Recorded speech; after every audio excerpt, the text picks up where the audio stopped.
Nos últimos anos, a área de growth vem ganhando cada vez mais destaque nos organogramas de vendas e marketing. Isso para não dizer que é uma área separada, né? Colocando dentro de um bolo de business development aí, né?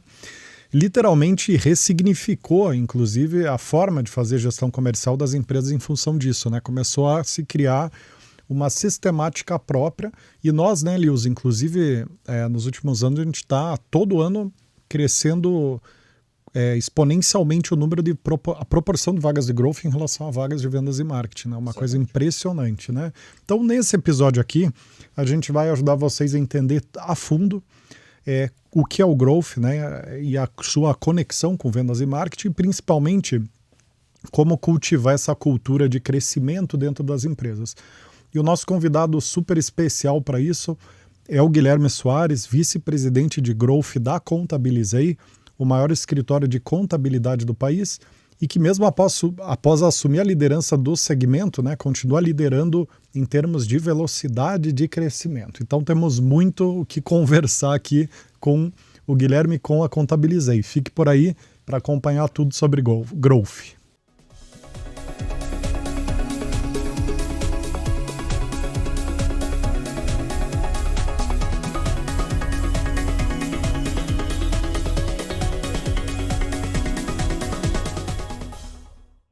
Muito bem, sejam muitíssimo bem-vindas e bem-vindos a mais um episódio do Raise the Bar, o programa semanal de entrevistas divulgado toda terça às 19 horas, simultaneamente tanto no YouTube da The For Sales Company quanto em mais de 10 plataformas de podcast diferentes, que levanta a tua régua apresentando e debatendo os principais cases, tendências, curiosidades e temas de vendas e marketing do momento. Para começar, Guilherme, eu queria te dar boas-vindas aqui ao programa, seja muitíssimo bem-vindo. Obrigado, Lios, obrigado, Rodrigo e a For Sales pela oportunidade. Bem legal estar aqui. Vai ser um bate-papo bem interessante. Vamos ver no que eu posso contribuir aí para ajudar e levar a barra de todo mundo. Sim, aí. Perfeito. E você é uma referência em growth aqui para nós, cara. Então a responsabilidade é grande. Não coloca tanta responsabilidade. Tem que sair Vocês vão me ajudar também aqui. Tem que sair todo mundo formado em growth daqui hoje, Guilherme. Mas você sabe, Guilherme, que a gente é muito curioso, né? Porque a gente recrutou growth para, cara, acho que para todos os segmentos possíveis e imaginários, né? Começou em startup, mais base tech, e hoje serviços tradicionais, varejo, indústria de bens de consumo, enfim, tá uma coisa impressionante. Mas, Lius, e você, tá animado? Super animado, até porque o Guilherme é um parceiro nosso já há muito tempo, né? Então fico muito contente aí de trazer mais um parceiro nosso para esse nosso programa. Show, maravilha, vamos lá. E o Lius ele vai tentar não ser muito modesto, porque você entende bastante de growth, que você já recrutou muita vaga de growth. Nas entrevistas, né, o pessoal conta bastante. Não, e o Lius, ele fez muito projeto de growth, né, nos últimos anos, então com certeza vai ajudar bastante. Eu que vou ficar aqui na retaguarda só levantando bola para vocês cortarem. Duvido. Muito bem, antes de entrar no assunto, legal mencionar que esse programa chega até vocês com o oferecimento dos seus jobs, que é a HR Tech, da The For Sales Company, especializada em entregar shortlists em tempo recorde. Inclusive vários cases aí de fechar 10, 20, 30 vagas em 7 dias úteis pós-alinhamento. Então, realmente é uma tecnologia única no segmento até agora. Então, se vocês estão precisando recrutar com velocidade, não deixa de conhecer entrando em contato com essa unidade do grupo na descrição, no e-mail na descrição. Legal, Guilherme, para começar, conta um pouquinho melhor de onde que surgiu e para que serve a área de growth, para a gente deixar todo mundo na mesma página, tanto quem conhece muito quanto quem conhece pouco sobre. Eu acho que como toda talvez alguma tendência, né, e que nasce algum tempo atrás, depois ele foi, acho que a palavra, o conceito foi tomando, acho que talvez formas diferentes e talvez empresas diferentes até apliquem de maneiras diferentes, né? O que eu, né, eu acho que growth, a principal diferença do senso comum é que normalmente é uma área ou uma disciplina que você busca, claramente, o crescimento, né? Mas você busca o crescimento de maneira em que testes podem ser feitos mais rápidos, em que experimentos podem ser feitos mais rápidos, e isso, obviamente, linkado ao marketing digital. né? Porque diferente do marketing offline, né, que a gente chama aqui, ou do marketing tradicional, onde qualquer teste que você queira fazer envolve custos maiores, envolve uma produção maior, e normalmente, né, em canais, nem sempre, mas normalmente em canais em que a abrangência é muito grande, então você dá um tiro, vamos falar de TV, rádio, jornal, né, você acaba dando um tiro alto, né, e pegando muita gente, né, atingindo muita gente, seu público acaba sendo grande. No digital, você consegue segmentar muito bem, né, e testar várias mensagens. Então, eu entendo que o digital é que conseguiu, né, talvez acelerar essa questão de testes para crescimento, ou entender o que vai dar certo, etc., porque você consegue testar para públicos bem específicos, usando plataformas como Google, Facebook, o próprio TikTok, enfim, outras plataformas digitais, até programáticas, em que você consegue definir muito bem o seu perfil e consegue testar 2, 3, 4 mensagens, ou estilos, ou conceitos, e você consegue ter uma primeira resposta mais rápido. E muitas vezes, isso é utilizado até para fazer depois o marketing tradicional offline, né? Porque você vai com mais segurança, né? Então, como você consegue testar e ter um feedback mais rápido daquilo que você estava com dúvida, aí, às vezes, é, né, até uma boa tática você testar primeiro no online, tem uma resposta rápida, né, e daí sim você produz alguma coisa mais parrudo, digamos assim, para o offline, que normalmente envolve mais tempo de veiculação, mais público atingido e etc. Então, eu acho que, comumente, né, o growth, depois eu vou falar um pouco de growth hacking, etc., eu acho que nasceu desse conceito de que o digital te permite testar muita coisa rápido, e testar muita hipótese muito rápido. Perfeito, perfeito. Ótimo. E me diga uma coisa, né, Guilherme, na tua opinião, qual é a principal diferença da área de growth, né? Ou o que growth é que vendas e marketing separadamente não é? Tem uma intersecção boa aqui, e quem faz, né, os dois, ou seja, vendas e marketing tendo um olho sempre em growth, ou utilizando o método de growth, ajuda muito, né? Então, eu não sei se ou seja, o mais correto seria separar, né, botar uma linha dura, mas o vendas, principalmente quando você está falando de vendas online, né, e o marketing deveria, de certa maneira, incorporar essas técnicas de growth, para que você consiga efetuar melhor, né? Então, por exemplo, eu dei esse exemplo de, né, o marketing tradicional, né? Se você quer testar uma nova campanha, agora você pode se utilizar e fazer esses testes de hipótese, utilizando metodologias de growth, principalmente online, para que você faça depois o seu marketing offline, como comumente, né, as áreas de marketing faziam, em canais offline. Então, se você for cortar, né? Se você quiser fazer uma definição dura, que vendas é só quem recebe o lead, tem que. Aí tudo bem, é um skill específico, etc. Se marketing também, não, marketing é vincular, é fazer algumas pesquisas mais offline, etc. Você consegue traçar essa linha, mas eu acho que o correto é que essas duas áreas utilizem-se, tenham profissionais que conhecem as metodologias de growth digital dentro das suas áreas, para que eles incorporem. Então, a mesma coisa de venda online, né? Então, se você tem uma equipe de vendas, que você pode, até para gerar o lead, ou mesmo concluir a venda no checkout, existem várias possibilidades de você testar isso com técnicas de growth, como, por exemplo, o teste AB, né? Acho que o teste AB nasceu muito o teste AB rápido, pelo menos, nasceu muito do digital te permitindo. Então, eu gero o lead de um jeito, eu gero o lead de outro, boto um form de um jeito, um form de outro, uma informação, e aí sim gera um lead mais qualificado, um lead melhor para vendas da mesma forma. Então, se a gente falar de possibilidades de checkout que a gente tem aqui, né, quando você vai fazer uma venda online, é uma possibilidade enorme de testes que você pode fazer. Então, o correto, na minha visão, é que você consiga incorporar profissionais que tenham esse skill dentro das áreas de vendas e dentro das áreas de marketing, para te possibilitar estar sempre aprendendo e aprimorando, mesmo que depois você vai aplicar isso de uma maneira mais offline, digamos assim. Sim. É que eu acho que o grande X da questão aí é você conseguir equilibrar, né, eficiência com inovação, né? Quer dizer, você conseguir testar novas ideias, não deixando o piano desafinar, né? E Guilherme, além dessa característica de piloto de teste, né, de vendas e marketing, quer dizer, tá lá na frente rasgando, testando coisas e as áreas de vendas e marketing irem costurando atrás, quais outros papéis que a área de growth tem num aspecto mais teórico, só para a gente delimitar bem, para quem está nos ouvindo e que não conhece tanto, esse perímetro de atuação de ponta a ponta do subsegmento growth, né? Subsegmento não, perdão, subsistema, né, growth. Até pegando um pouco o seu comentário anterior, né, é importante que a gente consiga testar sem desafinar o piano.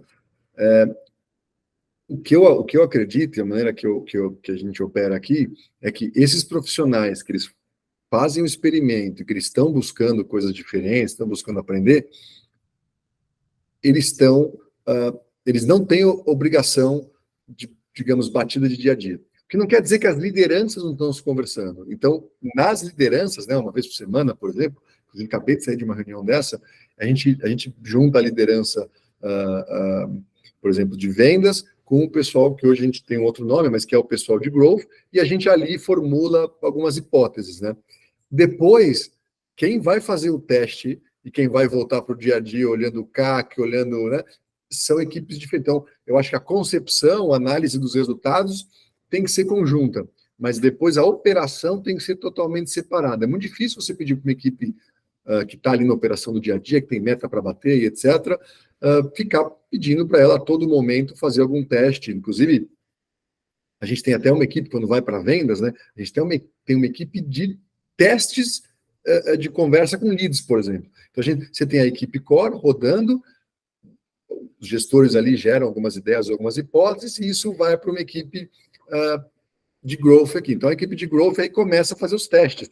Normalmente pega uma parte do fluxo, seja fluxo online, seja fluxo de leads, etc., e até seria, né, fazendo o papel dos vendedores ali, são pessoas, no nosso caso aqui, ex-vendedores, mas que têm uma cabeça um pouco mais de pesquisa, né, na hora de conversar com o cliente, eles operam separado, né, porque a pessoa do dia a dia, poxa, né, tá ali, muitas vezes, com uma pressão de resultado, ela não vai conseguir dar a mesma atenção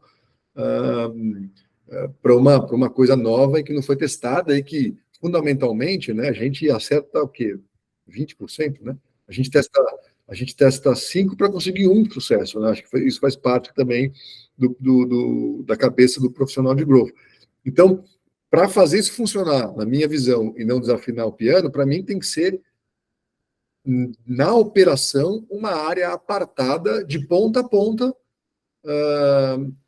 justamente para que a sua operação não caia. Aí muda um pouco se você está fazendo um teste de algo totalmente novo, né, algo que você não trabalha hoje, versus tentar fazer um aprimoramento de um fluxo contínuo que você já tem, né? E aí esse profissional, é claro, esse profissional tem que ser, acho que bastante, né, os skills ali, né, tem que ser bastante investigativo por um ponto, aí por natureza inquieto, mas ele tem que estar também aberto a testar coisas que às vezes nem ele acredita. Então, ele não pode ser, como o growth te permite, né, uma das coisas que te permite fazer muitos experimentos, ele tem que estar disposto a escutar, né, outras ideias ou até testar suas próprias ideias. Aproveita, né, o online está lá para isso, sabe pegar um fluxo limitado, e várias das vezes você acaba encontrando coisas que você nem sempre acreditava. Hipóteses minhas, que na hora que a gente foi testar foi ao contrário, acontece de monte. Então, nesse sentido, ele tem que ser mais metodológico e analítico, talvez, do que propriamente dito ser bom de ser super assertivo ou ter um super feeling de acertar alguma ideia, porque ele pode testar mais coisas. Que, de novo, é um pouco diferente, né? Há boas 2 décadas atrás, chegava um momento, né, em que para você fazer alguma coisa, você tinha que ir um pouco, né, na experiência, no feeling, etc. Não que o profissional de growth não tenha também, claro, ele vai começar os testes pelo que ele acredita mais. Mas você pode se permitir fazer mais testes. É o julgar depois de testar, e não ao contrário, né? Eu queria ampliar aqui essa questão da delimitação usando um conceito da McKinsey, né, dos 3 horizontes, né? que é, eu não sei se está todo mundo familiarizado com o conceito, aquele conceito de H1, H2, H3, né? Que você tem o foco de uma empresa como sendo, em termos de inovação, H1 é melhorar o business atual, né? H2 seria melhorar o business, achar oportunidades periféricas ao negócio, adjacentes, como eles chamam, e o H3 seria novas tecnologias, novos negócios disruptivos, né? E eu entendo, e aí fica super à vontade para me corrigir, Guilherme, eu entendo que a diferença de vendas e marketing para growth é que o growth ele atua nos 3 Hs, né? Ele vai do H1 ao 3. Vendas e marketing atua no H1 essencialmente no 1, raramente no 2, no H2. Quer dizer, ele tem um cunho de manter a operação funcionando, azeitada. Ao passo que o growth ele rasga, né? Ele vai correr na frente e está atuando em todos os horizontes do negócio, no horizonte presente, futuro e futuro distante, que é o H1, H2 e H3, né? Acho que isso, para mim, é uma característica bastante emblemática da área, que delimita bem, para quem não conhece tanto, o que a área de fato faz, né? Mas aí, nesse conceito que a gente está dizendo, né, que o skill de growth é fazer esses experimentos, é testar mais rápido, é ser mais analítico, o growth é quase que como uma área transversal que testa, que pode atuar no H1, H2 ou H3, né? Então, vamos falar do H3, só para a gente dar um exemplo lá do que é mais perto, e aí, puxa, eu quero testar se esse lead faz mais sentido falar assim ou assado, etc. Aí você pode jogar numa área de growth para testar mais rápido. Se você está falando, puxa, vamos lançar um produto novo, né? O growth vai ajudar isso, mas muitas vezes, né, pelo menos a gente que trabalha aqui, a área de novos negócios vai pegar os primeiros insights, né? Como, por exemplo, a gente lançou, há um tempo atrás, produto de passar a oferecer plano de saúde para os nossos clientes, né? Isso veio de uma pesquisa que a área de novos negócios fez, né? Então a área de novos negócios estava lá entendendo, poxa, você que é empreendedor, né? Como é que você precisa de ajuda na sua jornada empreendedora? Aí saiu o plano de saúde, saiu conta corrente também, né? PJ. Aí depois, no momento que a gente tem esse insight, aí o time de growth vem falar, tá bom, como é que eu vou testar isso? Aí, obviamente, vamos testar isso primeiro com os nossos clientes atuais. E aí eu vou testar 1, 2, 3 metodologias, ou 3 produtos, e aí ele começa a fazer esses testes alimentado por um insight que claramente pode vir dele nas reuniões, mas nesse caso aqui veio do insight de pesquisa com cliente, provavelmente dita, que a área de novos negócios fez. Então eu acho que o growth, como você comentou, pode atuar nos 3, né, o H1, H2, H3, sempre como um jeito de acelerar e com uma metodologia de você encontrar a melhor forma nos 3 horizontes. Perfeito. E ela permite claramente ali, que a equipe seja mais coesa, né? Que todas as equipes tenham uma visão mais ampla, mais sistêmica do negócio como um todo, né? O que é uma das tendências que a gente, especialmente entre vendas e marketing, Rodrigo, que é uma das tendências que a gente apontou no nosso material de futuro da área comercial desse ano, né? Inclusive, tá aí, Lius, eu acho que é uma boa chamada aqui para fazer, né? Tem um conteúdo super especial que a gente divulga todo ano, que é a nossa pesquisa de cargos e salários de vendas e marketing. Hoje a maior do Brasil, tem 368 cargos em em 16 segmentos e quase 30 subsegmentos, 27 subsegmentos. E lá a gente detalha os cargos de 368 cargos, né, com salários, de acordo com o tamanho da empresa. E na pesquisa desse ano a gente começou a lançar um conteúdo dentro da pesquisa, que é um vídeo sobre os cargos que vão ser tendência no ano corrente. E tá super legal, porque a primeira tendência de ano que a gente levanta lá é a tendência à fusão cada vez maior entre vendas e marketing, né? O funil de venda integrado, né? E essa atuação olhando para a jornada do cliente, de fora para dentro, não de dentro para fora, né? Então vale super a pena dar uma olhada lá para quem quer se aprofundar em relação a essas reflexões sobre funcionamento do dia a dia das áreas, o que está mudando, inclusive aonde que entra o growth, porque se eu não me engano foi um dos cargos tendência que a gente apontou para esse ano. Então vale muito a pena vocês conferirem lá, tá? Fica o convite aqui. Aqui a gente trabalha assim, tá? Você comentou dessa questão da integração do funil. De fato, eu trabalhei, quando a gente começou, né, era a área de marketing ali gerando lead, né? E aí bem, tinha uma qualificação, e depois a área de vendas vendendo.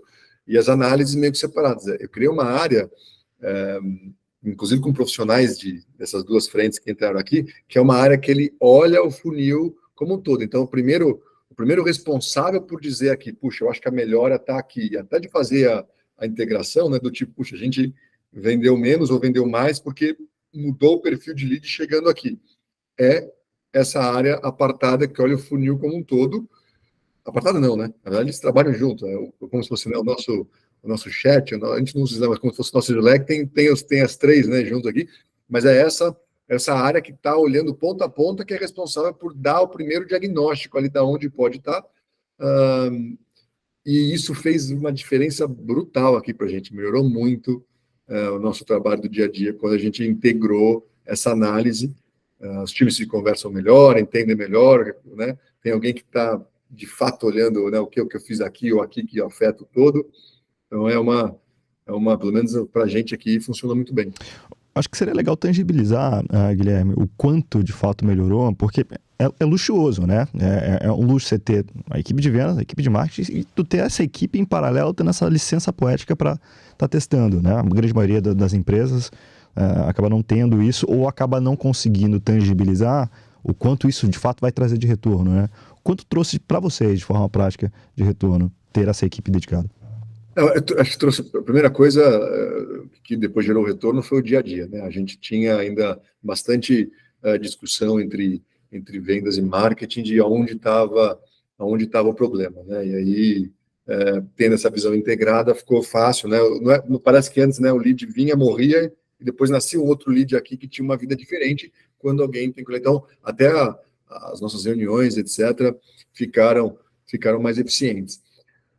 Olha, eu não sei se eu consigo colocar um número especificamente nisso, né? Porque a gente vai fazendo tanta coisa, né? Essa área foi criada no final do ano passado e, obviamente, a gente foi fazendo tanta coisa no meio do caminho, mas a gente, poxa, está com uma melhora de resultado de várias dezenas de dígitos aqui na questão de aquisição de novos clientes do segundo semestre do ano passado para cá. De novo, não vou ser injusto, né? Eu associar só essa área, mas Mas certamente vocês tiveram um retorno qualitativo, provavelmente, O qualitativo foi gigante, mas o resultado, né, frente a outras coisas que a gente teve algumas questões semana passada, essa área pegou, assumiu, falou, poxa, tá aqui, né? E era especificamente um problema que a gente identificou na geração do lead, né? E ele conseguiu ver a qualidade, porque o lead estava sendo gerado, certo?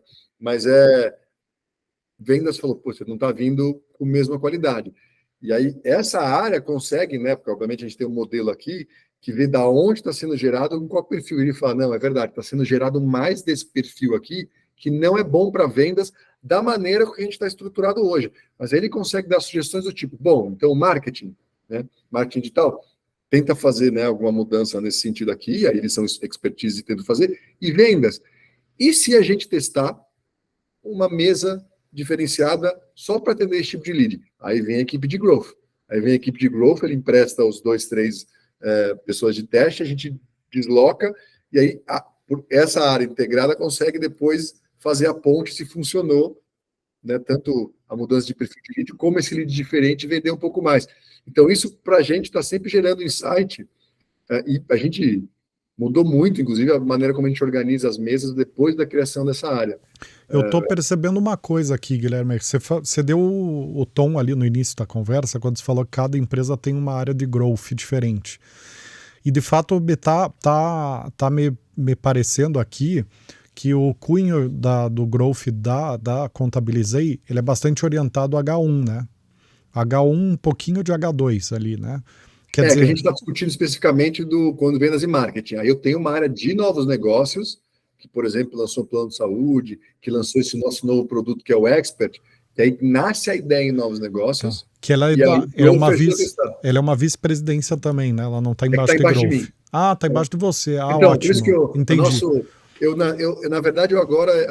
Não, que essa a área tradicional de growth é assim, né? Então, é o modelo tradicional que vocês atuam. Quer dizer, que vocês têm o H1, H2 e H3, né? Essa área de novos produtos é H2 e H3. E você está falando aqui bastante do H1, que é esse suporte a vendas e catalisar vendas e marketing, né? É que aqui elas estão embaixo de... Talvez o a minha função fosse melhor VP de aquisição, sabe? Então, aí, com o VP de growth do começo, a gente nunca mudou. Então, eu tenho vendas, marketing, tenho essa área de novos negócios e tenho essa área que a gente está chamando de inbound hoje, que é um pouco de growth aqui, que faz toda essa junção entre esses testes. Então, acaba ficando dentro do meu guarda-chuva, mas sim, eu separo na hora da operação, né, do dia a dia, elas são separadas. E quem faz o H2 e H3 é a área de novos negócios, E aí não é a área de vendas e marketing. E aí o administrativo, o comercial e a inteligência de mercado ficam abaixo de qual estrutura?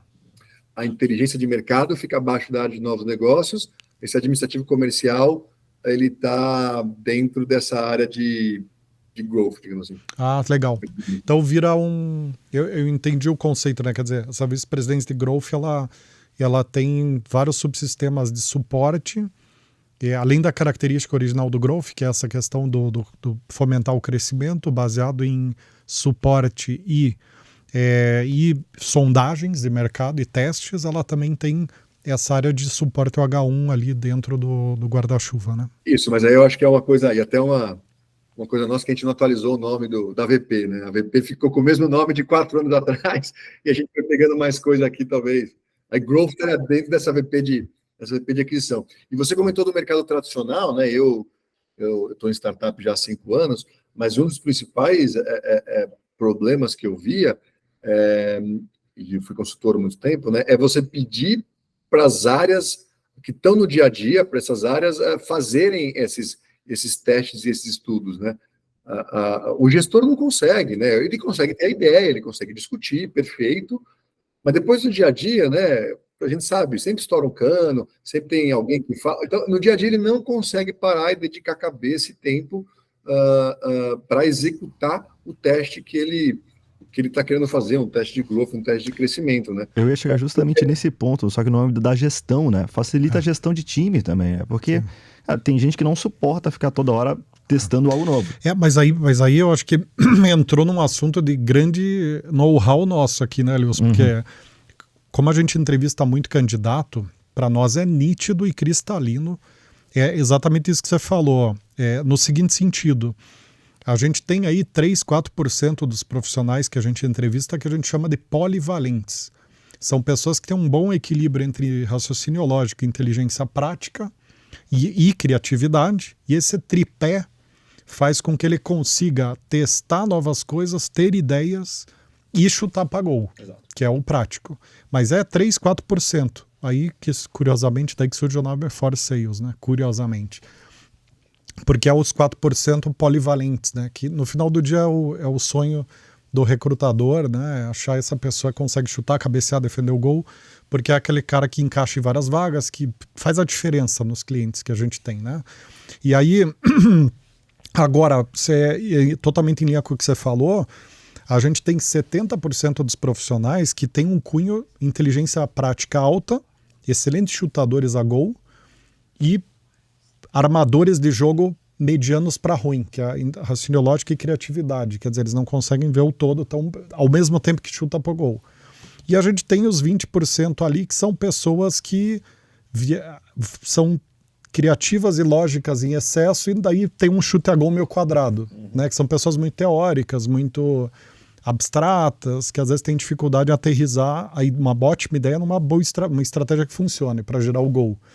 Então, totalmente de acordo com o que você falou, porque na verdade a área de growth ela vai tapar o buraco de 97%, 96% dos perfis de profissionais que não tem polivalência. Então ele não consegue consertar o cano e aumentar o encanamento, a linha de esgoto. Ele não consegue ampliar a linha de esgoto e consertar o cano ao mesmo tempo. Ou ele aumenta a linha de esgoto, ou ele conserta o cano, né?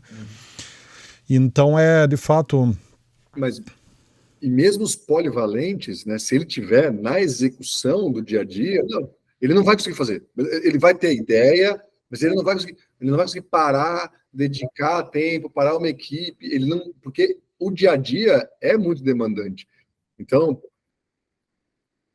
ele vai...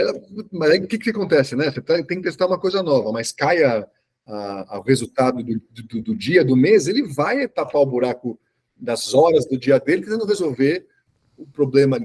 E eu vi isso acontecer várias vezes. E vai incorrendo aquele comportamento que você estava destacando agora há pouco. Você tem que testar, você não pode julgar o teste, a ideia. Você testa, depois você julga. Quando você coloca na mão de uma pessoa que está sendo cobrada por número de gols, ela vai diminuir os testes. Exato, não, vai olhar, não, esse teste aqui nada a ver. E eu acho que isso aí tem um componente mercadológico muito forte, né? Que inclusive a gente tem falado muito nas nossas aulas sobre carreira, nos nossos conteúdos sobre carreira. O mundo hoje é totalmente líquido, né? E a gestão das empresas também. Então, o que funciona hoje dificilmente vai funcionar exatamente igual daqui a 3 anos. Então, se não tiver esse piloto, essa área de testes com volume, fazendo volume de testes, volume de análises, o negócio não vai ter mobilidade. Então ele tende a ficar obsoleto, ele tende a perder a curva de crescimento, a achatar a curva de crescimento. Então eu estou totalmente de acordo com o que você falou. Quer dizer, o polivalente ele vai sim atuar bem nos dois, só que vai atuar bem, vai atuar nota 8. E muitos negócios precisam de uma arrancada mais forte, de uma nota 9, 10 em novos produtos, em novos canais de venda, em otimização de campanha, otimização de fluxo de atendimento a cliente, e aí que eu vejo que precisa separar para dar esse turbo, dar ir para alta performance, né? Porque a média performance é um pepino, né? A pessoa que está entregando nota 8, eu costumo dizer aqui como recrutadora, que o profissional que entrega resultado nota 8 é pior do que o que entrega nota 4, né? Em vários casos. Porque ele é aquele cara que ele fica sentado em cima da tarefa, da meta, e ele não é nem tão ruim a ponto de se demitir, nem tão bom a ponto de virar o jogo e fazer o negócio virar, né? Então, no final do dia, acho que tem uma questão conceitual de governança corporativa aqui, que é ter essa coragem de falar, cara, aqui eu preciso ter alta performance, ter nota 9 e 10. E eu acho que a área de growth é uma área que o trabalho de growth, independente se ele é feito na área ou fora da área, numa área própria ou diluído, ele tem, em muitos dos casos, ele precisa ter alta performance. Ele não pode estar a nota 8, porque senão perde a curva, vê um concorrente correndo por fora e toma o mercado, né? O que você acha disso, Guilherme? Desse devaneio aqui que eu fiz.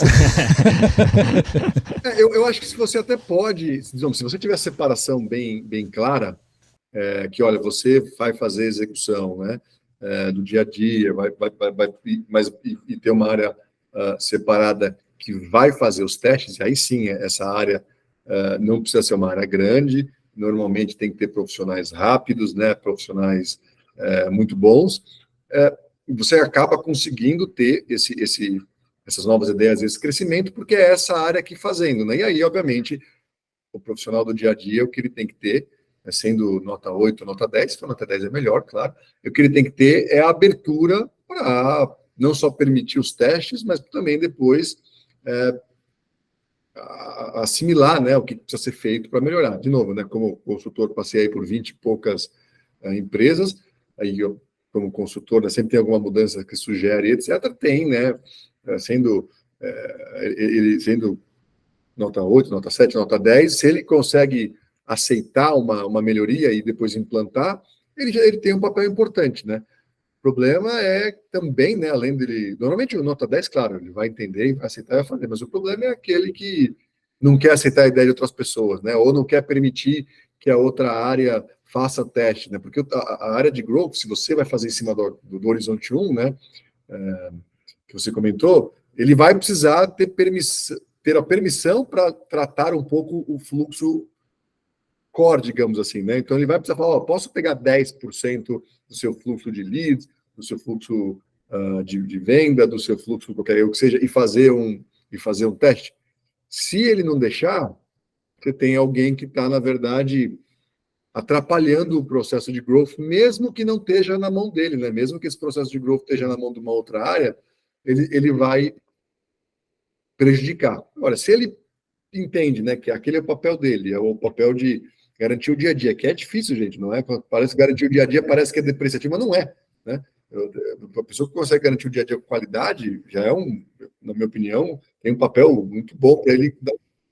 Tem um papel, eu contabilizei, inclusive, aqui, mas se ele mas ele está aberto, né? Ele permite que sejam feitas melhorias ou sejam testadas melhorias, ajuda nesse processo. É por isso que essa separação, e às vezes, de novo, mesmo que seja um profissional nota 10 consiga fazer os dois, a separação mental e de tempo é importante quando você está falando de depois executar o teste, não de ter ideia. De novo, eu sou a favor de a ideia é tida pelo grupo de gestores, sejam eles operacionais, sejam eles de growth, sejam eles de marketing, mas depois a ideia, né, normalmente é uma discussão quinzenal que você tem com todo mundo, depois 95% do seu tempo está na execução. Aí vai ter o profissional que vai executar o growth, vai ter o profissional que vai executar as rotinas core. E eu vejo aqui, eu concordo totalmente com o teu ponto, Guilherme. Eu acho que para delimitar bem isso, acho que o raciocínio talvez por trás disso seja o seguinte, né? Numa startup, em momento de crescimento, é muito difícil você calcular o delta máximo potencial do negócio. Então, muitas vezes está crescendo lá 150% ao ano, mas você poderia estar crescendo 300%. Se não tiver uma área dedicada a entender esse delta para cima, 150 é ótimo, é bom ou é ruim? Porque às vezes 150 é ruim, né? Então, eu acho que a área de growth ela entra com esse papel de medir, que como dizem no Rio Grande do Sul, né? É saber a cor do pelo do bicho, né? Tipo, peraí, esse 150 é bom, é ruim, é ótimo, dá para ser 300, dá para ser 500, dá para ser 700, qual que é o caminho para ser 700%, né? Estou falando números aqui absurdos, né? Enfim, e de fato, daí a área de vendas e marketing tradicional, vamos falar dessa forma, ela acaba... os números chamam a atenção, né? Quando você fala 150% de crescimento... Atrás da meta só, né? Bateu a meta, mas você não está vendo o potencial. A meta pode estar mal calibrada, né? Em relação ao potencial, né? Isso que você falou, né? E aí isso me traz um outro gancho, que é também talvez um erro que até os profissionais de growth às vezes têm, que lembra que a gente comentou que ele pode estar, né, no horizonte 1, 2 ou 3. Agora, chega um momento, talvez, né, não esse momento que você falou de começo, mas chega um momento que o delta ganho do horizonte 1 já não é onde ele tem que botar esforço, né? E às vezes eu vejo, então, às vezes quando me pego aqui, olha, temos aqui uma nova ideia, aí eu me pergunto assim, tá, mas se essa ideia dá certo, ela vai trazer quanto? Ah, não, vai trazer 1% a mais. Eu falo, não, mas 1% a mais, peraí, eu consigo te dar outras 5 ideias aqui, que talvez tenham menos chance de dar certo, mas se derem, vão trazer 30, né? Então também, eu acho que o teste, acho que toda essa pergunta se der certo, qual é o impacto? A diferença é que você normalmente acerta melhor o impacto ou tem mais chance de dar certo no H1. Então vamos supor que eu tenha falado lá de, plano de saúde, né? Então que a gente começou a vender para os nossos clientes. A gente tinha lá, a gente fez uma pesquisa, viu quantos tinham interesse, quantos já tinham, etc. E falou, se der certo, isso é o potencial. A chance de eu errar esse potencial é muito maior numa ideia nova do que aquela outra que eu comentei com você e está vindo um lead de perfil diferente. Mas eu já sei quantos são, né? Eu já sei mais ou menos o processo de venda. Se essa mesa aqui der certo, eu levo para a conversão dos outros leads. Então, é mais fácil eu acertar essa primeira previsão do que a segunda. Mas normalmente, a segunda previsão do que a primeira, mas normalmente o potencial costuma ser bem maior. E aí que você erra mais, né? Então, sei lá, eu tenho até se você começa a fazer muito teste e eles dão certo sempre, olha um pouco quanto está trazendo de ganho, porque você está, talvez, né, atirando muito perto. Né? Então, você tem que... o growth precisa assim, eu vou reservar uma parte aqui para dar uns tiros mais longos. O negócio é muito bom. Pode ser. O negócio é muito bom. Mas chega um momento que eu vi minha área de growth trabalhando em coisas que davam ganho pequeno. Eu falei, não é para isso que a gente, né? Tá aqui agora, vamos olhar o próximo. Que foi aí, por exemplo, quando a gente criou o Expert, que é esse novo modelo de atender o cliente, que aí de fato, quando deu certo, deu um baita salto. E não se enganem, né? A gente começou a teoria de um jeito e saiu do outro. Mas espera aí, eu estou concluindo uma coisa aqui meio inusitada, porque eu nunca geri área de growth, então eu estou indo... Vou falar uma coisa aqui, depois eu viro uma pergunta. Mas com base nessa conversa, está me parecendo que a grande meta do growth é quantos por cento acima da meta de vendas e marketing você faz a empresa entregar. Que faz sentido isso? Porque eu não tô a par. Mas eu também coloco em abrir segmentos novos. Porque, de novo, então se a gente fala, puxa, esse segmento aqui eu não atendo tão bem, vamos abordar esse segmento? Aí a gente começa, aí growth testa um canal, testa outro, de vez em quando ele vai até para canal offline, né, que a gente tem aqui depois de testar online. Então ele está tentando atingir esse público novo. Mas tem também, né, aí falando do growth hacking, que você fica lá, entende o algoritmo do Google, do Facebook, tenta associar esse algoritmo, e tenta entender o algoritmo de SEO. Mas eu já me vi, por exemplo, né, a gente tem um posicionamento muito bom de SEO. Eu já me vi falando assim, tá, essas palavras aqui a gente já está super bem posicionado. Agora vamos fazer mais aqui para pegar essas outras palavras. Mas você pergunta, quantas buscas tem essa palavra? Não tem muito. Eu falo, bom, então talvez não é aqui que você tenha que estar, né? Vamos olhar aquele outro segmento lá que a gente não está trazendo nada hoje, aí você vira. Então acho que essa pergunta do upside, né, que é quantos por cento acima, mas às vezes não tem nem a meta, né? Às vezes quando vem de novos negócios, a possibilidade, não tem nem meta ainda, é só talvez em vez de falar meta, é quantos por cento de crescimento a gente pode trazer. Então, growth não deveria trabalhar em nada abaixo do que, se der certo, essa é a pergunta sempre, né? Se der certo, eu vou trazer. Porque a gente não sabe se vai dar certo, né? Senão você até deixa o profissional de growth inseguro. Não, quanto você vai trazer? Eu falo, não sei, né? Vou testar. Bom, a pergunta que eu sempre faço é, se der certo, qual é o impacto que você vai trazer? Aí ele fala, bom, então isso aqui vale a pena. Entendi. Vale a pena a gente ir. E nunca pula um profissional de growth por fazer um teste que deu errado, porque ele está aí para isso, né? Ah, sim.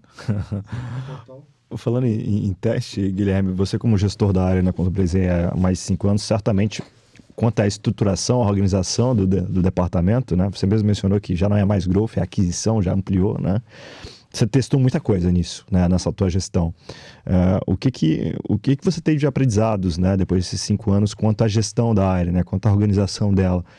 O que hoje você entende que, se você soubesse lá atrás, você teria cortado e economizado algum tempo?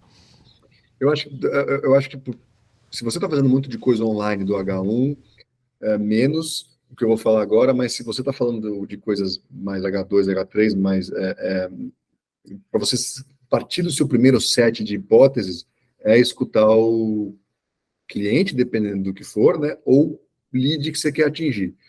Então, fazer de fato entrevista com esse público faz muita diferença, para você poupar tempo aqui no começo.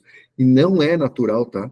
Se a gente está falando daquele profissional analítico, que faz teste mais exato, etc., normalmente ele não gosta muito de sair fazendo pesquisa. Aí tem 2 opções. Ou ele aprende, né, se disciplina, ou aí você tem como parceiro alguma área boa de pesquisa em que você, né, coloca onde você quer chegar. Tem, por exemplo, os UX Researchers e etc., que pode te ajudar, e aí você pesquisa esse público que você quer atingir. E a mesma coisa vale para depois do teste, porque dependendo do que você fizer, a resposta não vai estar nos números, não vai estar no GA, por que não deu certo, não vai estar na conversão da página, não vai estar... A resposta vai estar depois em perguntando para essa pessoa que passou por esse experimento por que ela concluiu ou por que ela não concluiu. Então, por ser uma área que normalmente você puxa muito profissional analítico e que é super bom em números e algoritmos e etc., eles tendem a não dar tanta importância a fazer pesquisas qualitativas com o público que você quer atingir antes e depois. Então, então, eu comentei, né, que a gente tem ex-vendedores hoje, quando a gente quer fazer alguns testes, esses ex-vendedores não estão mais linkados na operação de venda, né, e eles fazem esse teste para a gente. Então, também ao colocar esse tipo de estrutura, deu para a gente velocidade de entendimento, bom, primeiro na geração de hipótese, e depois velocidade de entendimento para aprimorar os testes, ou entender melhor por que um teste deu certo ou não. Então, nem tudo vai sair da planilha, digamos assim. Interessante. Em outras palavras, me corrija se eu estiver errado, Guilherme, mas o que você teria feito é, mesmo numa etapa que é altamente quantitativa, que é a etapa de testes, né? Quanto mais você testar rapidamente, velozmente, melhor, né? Para o início do negócio. Mesmo nisso, nesse momento, depois de todo esse aprendizado que você teve, você traria qualidade para essa quantidade, né? Acho que é mais ou menos isso que você está querendo dizer, né? Sim. De novo, quanto mais H1, mais você tem como fazer isso, né? Sim. precisa menos, quanto mais H2, H3, você precisa escutar um pouco mais, mas certamente, inclusive, tem uma nova área que eu assumi agora, uma nova business unit, e eu olhei para a área já comentando, não, a gente precisa ter 3 pessoas de pesquisa para ligar para o cliente e entender. Estou vendo o número, estou vendo como é que ele se comportou na plataforma, etc, etc. Posso fazer 2 ou 3 versões aqui? Vamos escutar ele. Uma coisa que o UX Researcher faz muito, às vezes ele pede para, nós estamos falando de usabilidade online, né? Pede para ver essa usabilidade online, o Hotjar já te ajuda muito, mas pede para ver. E aí, uma pergunta super interessante, que faz, o que você esperaria ver aqui? Né? Você veio para cá a partir desse caminho. Legal. Lead, cliente, o que você esperaria ver quando você clicasse aqui? Aí o cliente falou para a gente, nossa, a gente estava na outra linha. Né? Olha que louco, a gente achou que ele queria ver uma coisa, ele tá contando para a gente que ele queria ver outra. E, de repente, até a gente chegar nessa hipótese, testando, na 28ª versão que eu ia chegar. Mas esse cliente já me deu um insight, né? Tá bom, deixa eu construir uma hipótese dessa aqui. E acontece, muitas vezes você está até viciado com a terminologia, viciado com o seu mercado dentro da sua empresa, você precisa escutar, às vezes, o fora, né? Ainda mais a gente que está no setor complicado, às vezes a gente fala palavras e etc., que para a gente é natural, mas que o cliente não faz ideia. Então, você precisa escutar, às vezes, a outra parte e entender o que ele sentiu com aquilo, o que ele viu, etc., e te dá muito mais velocidade nas próximas versões de teste. Uhum. Perfeito. Fantástico. Guilherme, muito interessante a conversa. Eu acho que daria para a gente ficar aqui umas 3 horas, né, Lewis, falando de growth. Eu acho que é um desafio gigantesco gerir esse business, né, esse microsistema. E a prova disso talvez seja a polivalência que é exigida nessa alta gestão de growth, né? Porque acho que com base no que o Guilherme falou aqui, na nossa experiência recrutando essas áreas, tem que ter esse conjunto de analítico e execução, né? Muito bem afinado para a coisa sair na ponta, né? Tem que ser na ponta. Não é mais... Meus tempos de consultoria já foram, né? Agora a gente tem que fazer a parte de consultoria e depois...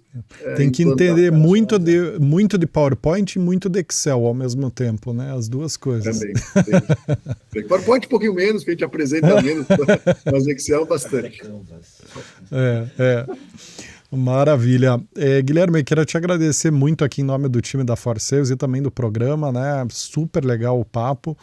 E esperamos te ver de novo aqui, né, para a gente continuar esse assunto tão relevante, né, Nilson? Sem dúvida.